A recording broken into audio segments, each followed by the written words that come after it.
অনুসরণ করার জন্য, না তিনি যে নবী সেই কথা প্রমাণ করার জন্য? তিনি যে নবী সেই কথা প্রমাণ করার জন্য। 4 বছর বয়সে তিনা মুবারকের কুদরতি অপারেশন উম্মতে অনুসরণ করার জন্য, না তিনি যে নবী সেই কথা প্রমাণ করার জন্য? বুঝলেন কিনা দেখেন। এইভাবে জন্মের থেকে নিয়ে কুরআন নাযিল শুরু হওয়ার আগ পর্যন্ত এই 40 বছরের সিরাতুল নবীর ঘটনাগুলি উম্মতে অনুসরণ করার জন্য নয়, বরং জগৎবাসীকে আল্লাহ, জগৎবাসীর কাছে আল্লাহ এই কথা প্রমাণ করার জন্য যে এই সবগুলি ঘটনা প্রমাণ করে তিনি নবী। জগৎবাসীর কাছে নবুয়তের প্রমাণ পেশ করেছেন। গেল 40 বছরের প্রথম অংশের আগে। তারপরে যখন সর্বপ্রথম নবীর কাছে 40 বছর পরে কুরআন নাযিল শুরু হইল, মুহাম্মদুর রাসূলুল্লাহ বলে ঘোষণা দেওয়া হইল। এই কুরআন নাযিল শুরু হওয়ার আগ পর্যন্ত সমাজের মানুষে মুহাম্মদুর রাসূলুল্লাহ শুনছেও না, জানতেও না। তারা বলতো আব্দুল্লাহর পুত্র মুহাম্মদ।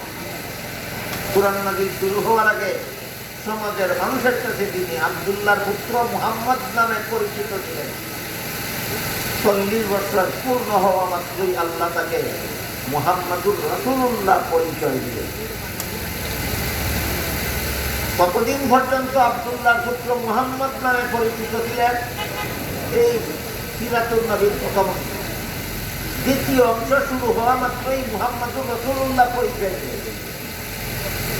এই পরিচয়টা দেওয়া মাত্রই সমাজের সমস্ত লোক, যারা দীর্ঘ 40 বছর পর্যন্ত নবীকে সবচেয়ে বেশি মর্যাদা দিচ্ছে, সবচেয়ে বেশি সম্মান করছে, সবচেয়ে বেশি গুণ গাইছে, কিন্তু মুহাম্মদুর রাসূলুল্লাহ ঘোষণা দেওয়া মাত্রই খেপে গেছে।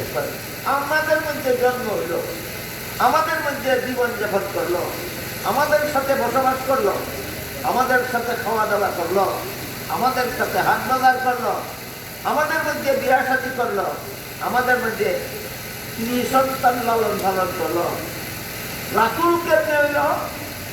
এই প্রশ্ন ছিল, রাসূল কেমনে হইল? এই প্রশ্ন যে তারা করবে মুহাম্মদুর রাসূলুল্লাহ পরিচয় দিলে, এটা আল্লাহর আগে জানা ছিল না। জানা ছিল? এই জন্যই আল্লাহ জানতেন যেদিন আমি মুহাম্মদুর রাসূলুল্লাহ ঘোষণা দেব, ওই দিন থেকেই যারা দীর্ঘদিন পর্যন্ত মাথায় রেখে সম্মান করবে, এরাই প্রশ্ন করে বলবে রাসূলুল্লাহ কিভাবে হলো। এই কারণে আল্লাহ দীর্ঘ 40 বছরের অসংখ্য অগণিত অলৌকিক ঘটনাগুলিকে দলিল বানিয়ে রাখছেন। চিন্তা করে দেখ রাসূলুল্লাহ কেমনে হইল, তার মতো জন্ম হইতে পারবি, তার মতো শিশু কাল কাটাইতে পারবি, তার মতো দুধ পান করতে পারবি, তার মতো অপারেশন করাইতে পারবি। এই সমস্ত ঘটনা ওই প্রশ্নের জবাব বানিয়ে রাখতে না। এরপরও দুশ্মনীর শেষ নাই। কেন তিনি রাসূলুল্লাহ দাবি করলেন? এই কারণে সমাজের সর্বলোক একসাথে দুশ্মনী শুরু করে দিলেন। আল্লাহ হুকুম দিলেন মানুষের কাছে লা ইলাহা ইল্লাল্লাহর দাওয়াত দাও, মুহাম্মাদুর লা ইলাহা ইল্লাল্লাহ মুহাম্মাদুর রাসূলুল্লাহ, এই দাওয়াত সমাজে চালু করো। রাসূল আল্লাহর হুকুমে দাওয়াত দেওয়া শুরু করলেন। ইয়া আইয়ুহান নাস কুলু লা ইলাহা ইল্লাল্লাহু তুফলিহু, হে দুনিয়ার মানুষ, লা ইলাহা ইল্লাল্লাহ স্বীকার করো, জীবন সফল হয়ে যাবে। লা ইলাহা ইল্লাল্লাহ স্বীকার করলে জীবন কেমনে সফল হয়? এটা আলোচনা হয় ওয়াজের মধ্যে, আলিমরা কয়, কিন্তু কারণটা মেঙ্গিয়া কয় না, মেঙ্গিয়া কিন্তু নেই। হযরত মুসা আলাইহিস সালাম একবার আল্লাহর কাছে দোয়া করলেন, আল্লাহ আমি নবী হিসাবে আমাকে আলাদা একটা জিকির শিক্ষা দেন। আল্লাহ মুসা আলাইহিস সালামকে বললেন লা ইলাহা ইল্লাল্লাহ জিকির করুন। মুসা আলাইহিস সালাম বললেন এই জিকির তো সমস্ত উম্মতেই করে, আমি নবী হিসাবে যে আলাদা জিকির কিভাবে? আল্লাহ বলেন ও মুসা নবী, তা আসমান সাত জমিন যদি এক পাল্লায় তোলা হয়, লা ইলাহা ইল্লাল্লাহ যদি আরেক পাল্লায় তোলা হয়, সাত আসমান সাত জমিনের পাল্লা পাতলা হইয়া লা ইলাহা ইল্লাল্লাহর পাল্লা।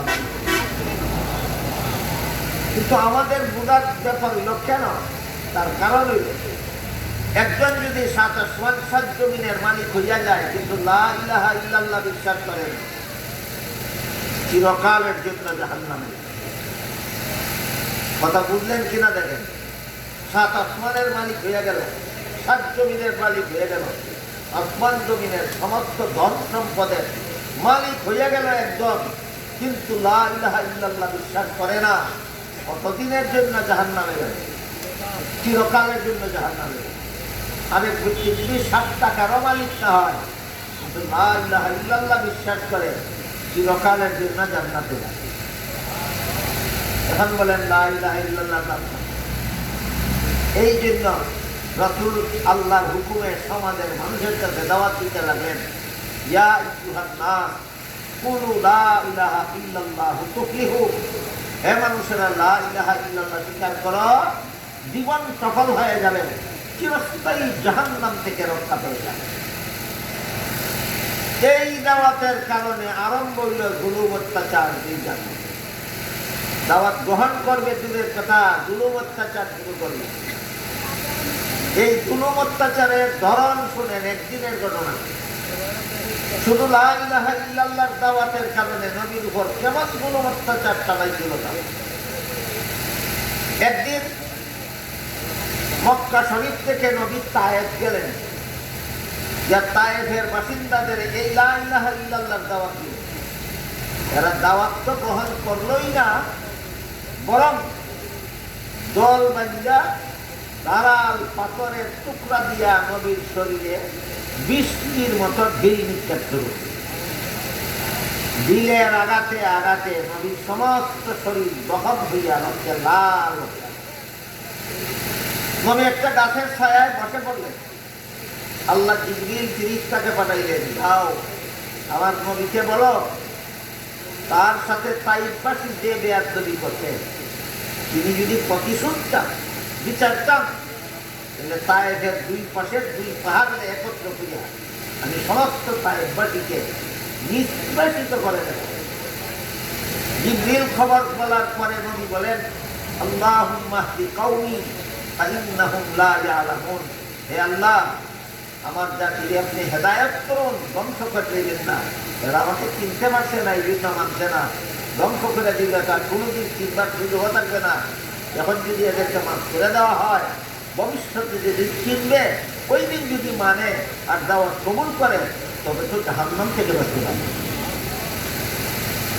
এইরকম জুলুম নির্যাতন সহ্য করে গেল মক্কা শরীফে আরো 13 বছর, যেগুলো সিরাতুন নবীর দ্বিতীয় অধ্যায়, দ্বিতীয় অংশ। সিরাতুন নবীর কোন অংশ? দ্বিতীয় অংশ। আগের 40 আর পরের 13, 53 বছর বয়সে আল্লাহ হুকুম দিলেন, আর এত জুলুম নির্যাতন সহ্য করার দরকার নাই, মক্কা শরীফ থেকে হিজরত করে মদিনা শরীফ চলে যান। যে কয়েকজন লোক ইসলাম গ্রহণ করেছিল তাদেরকে নিয়ে নবী হিজরত করে মদিনা শরীফ চলে গেলেন। মদিনা শরীফ যাওয়ার পরে আগের বছর মদিনা শরীফ গেছেন হিজরত করে, ওই মদিনা শরীফ যাওয়ার পরে সিরাতুন নবীর তৃতীয় অংশ শুরু হইল। কোরআন নাযিল শুরু হওয়ার পর থেকে মক্কায় ছিলেন আরো 13 বছর, এটা হলো সিরাতুন নবীর তৃতীয় অংশ। আর হিজরত করে মদিনা শরীফ যাওয়ার পরে ওইখানে ছিলেন আরো 10 বছর, সিরাতুন নবীর তৃতীয় অংশ। আগের বছর হিজরত করে মদিনা শরীফ গেলেন, পরের বছরই আবু জাহাল মক্কা শরীফ থেকে 950 সন্ত্রাসী অস্ত্র শস্ত্র লইয়া মদিনায় রওনা হলো, ওইখানে গিয়ে অত্যাচার করার জন্য হামলা করে। আল্লাহ হুকুম দিলেন, আর নীরবে অত্যাচার সহ্য করা নয়, এখন এই সন্ত্রাসীদেরকে দমন করার জন্য আপনি জিহাদের ময়দানে বের হোক। আল্লাহর হুকুমে রাসূল